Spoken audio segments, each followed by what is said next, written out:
আসন্ন দুর্গোৎসবকে কেন্দ্র করে নিগম এলাকার প্রতিটি ওয়ার্ডকে 15 লক্ষ টাকা করে দেওয়ার সিদ্ধান্ত নেওয়া হয়েছে।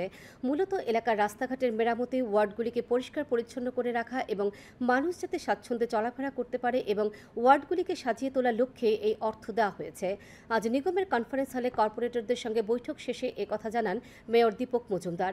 বৈঠকে উপস্থিত ছিলেন deputy mayor Monica Das Dutta, CEO D K Chakma, smart city mission, জল বোর্ড সহ সংশ্লিষ্ট দপ্তরের আধিকারিকরা। আশ্বস্ত করেছেন, উনি বলেছেন যে পৌর নিগমকে এক্সট্রা আরও কিছু টাকা দেওয়া হচ্ছে 11 কোটি টাকার উপর, যাতে ওই পুজো চলাকালীন শহরকে সৌন্দর্য রাখা যায়, শহরকে পরিষ্কার পরিচ্ছন্ন রাখা যায়। এমনিতেই আমরা পুজো উপলক্ষে এক্সট্রা প্রতিটি ওয়ার্ডে আমরা গত মাসেও আমরা 15 লক্ষ টাকার প্রতিটি ওয়ার্ডে দিয়েছিলাম, ওয়ার্ড মেনটেন্যান্স করার জন্য, কাজ করার জন্য। পুজোর প্রাককালে যাতে প্রতিটি ওয়ার্ডে যে সকল কাজগুলি করা উচিত এখন পুজো চলাকালীন, তারপরে নির্দিষ্ট করে দেওয়া হবে আমাদের ট্রাই কালার, যেটা আমরা সমস্ত জায়গা আগরতলা শহরের সমস্ত মানুষের একটা চাহিদা, সেটাকে সামনে রেখে আমরা প্রতিটি ওয়ার্ডে প্রতিটি গলিতেই আমরা লাগানোর চেষ্টা করব এবং 15 লক্ষ টাকা করে আমরা দেবো যে সার্বিক ডেভেলপমেন্টের জন্য।